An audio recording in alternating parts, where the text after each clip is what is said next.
Yeah, talofa, it's Tim Tufuga here. It's the 16th of December 2013.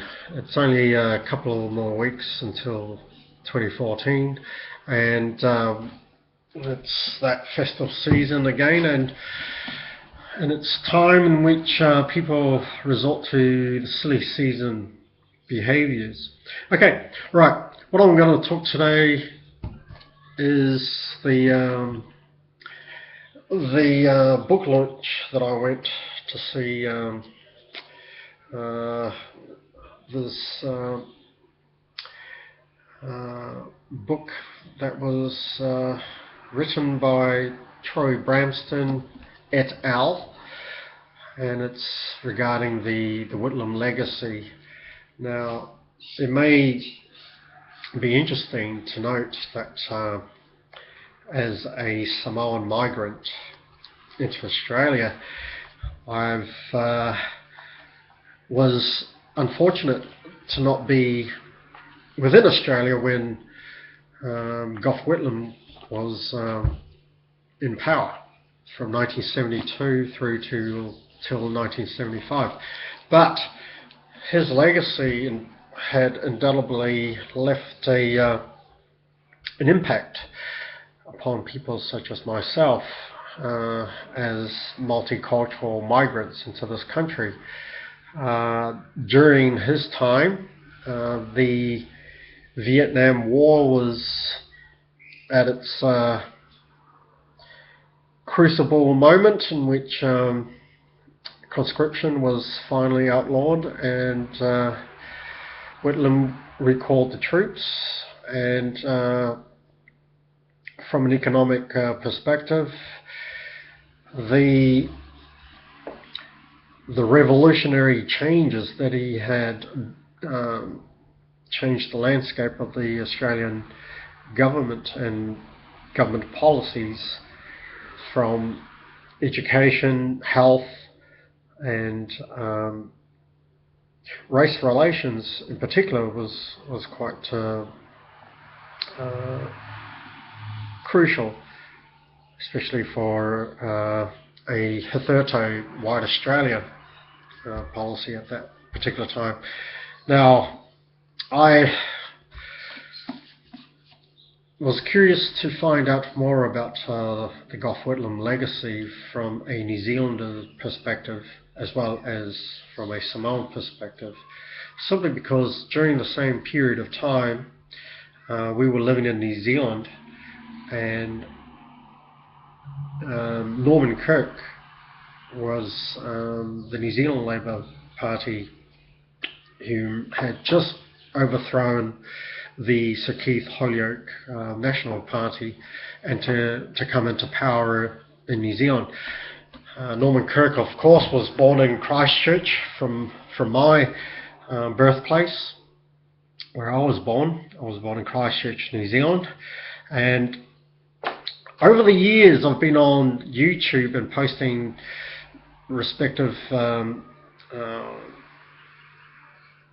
themes and topics of an amorphous interest, and most of the criticism I had received was racially detrimental, and the most often asked question is where I came from, and where is your village? Why don't you go back to where you come from the village you came from? And I've always said, well, my village is Christchurch, New Zealand. I was born there back in the 60s. Needless to say, I migrated to Brisbane, Australia in 1981 with my mother. She migrated to New Zealand in 1964. Now, that was just 2 years after Samoa had gained its independence. So she went to a place that was very alien to her culture. She was born in a very tranquil, isolated island. Well, not isolated island, but a village that is very far away from the village of her father. She was born in Arsau, Narsal village, which is far from anything, and which is the westernmost fringes of the big island of Savaii. And her father is actually an Apia person, or an Apia son of an Apia village chief. But she migrated to New Zealand when she was 18, so she had very minimal cultural exposure to the social elites, and also with the local political environment that was occurring in the post-colonial period of Samoa's history. Now, she migrated to New Zealand at a very young age, so she was exposed to the egalitarian working class ethos of having to work in very semi-skilled and skilled labour conditions. As my mother, she migrated to Australia, and she never participated in any political party. She was a member of a trade union, but she had minimal assistance during the 80s when she worked in a very proletariat clothing textile factory. My father, on the other hand, was a Pacific Islander intelligentsia. He was a scholarship student to New Zealand, and he had matriculated into Canterbury University, where he majored in commerce at university, and he was posted to the Treasury Department in the Samoan government, and has been a public servant for 40 odd years as an auditor for the Samoan government. But as for myself, well, I was to become the son of my mother. I lived with my father for a little while, and I went to university as well.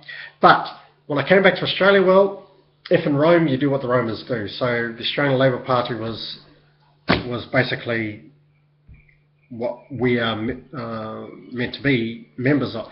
And in New Zealand, similar to Auckland, all the Samoans voted Phillip Field, Taito Phillip Field, and the Samoan members of the New Zealand Labor Party is very strong. That's simply because if in Rome, a lot of Samoans are welfare dependent or unemployed, they're consigned to the fringes of society in many regards, in terms of racial locality. And so those are the circumstances in which you cannot help, right? So I was reading Gough Whitlam, the legacy of Gough Whitlam, as opposed to the legacy of Norman Kirk of New Zealand, and I found that the correlation is very dissimilar. And of course the scale and scope of Australian history, political history, is much more complex in comparison to the New Zealand example. However, the economic and political historical events that were occurring at the same period was adversely affecting the New Zealand Labor Party, as it were adversely affecting the Australian Labor Party during the Whitlam years. Now, of course, we all know Gough Whitlam as the man who was dismissed by the Governor-General, John Kerr.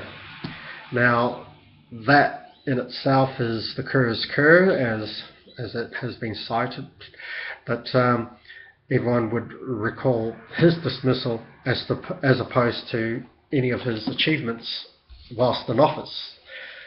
But what has occurred to me is the progress to a multicultural Australia through his legacy in terms of the welcoming of multiculturalism within Wirawa, and also the path towards the Racial Discrimination Act of 1975, which in many regards was attributable to the inroads of the Whitlam administration.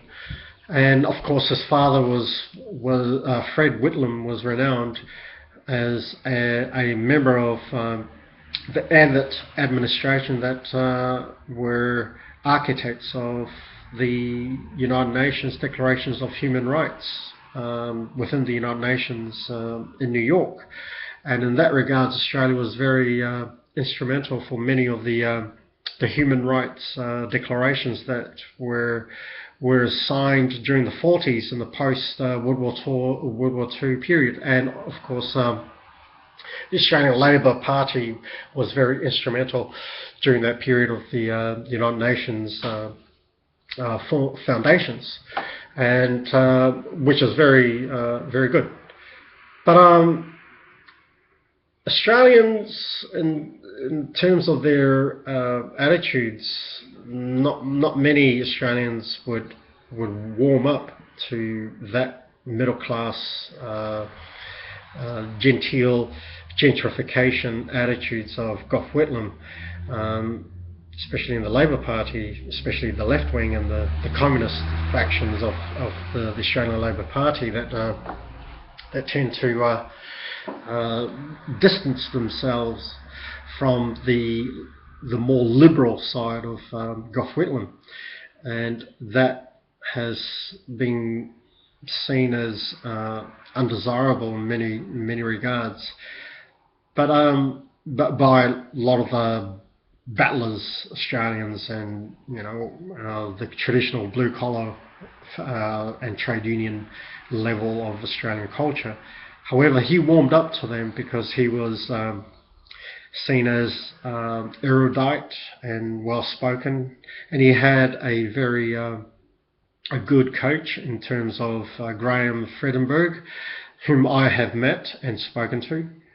And Graham was a speechwriter, and a lot of speechwriters are never given the kudos and acclaim as they are deserved of.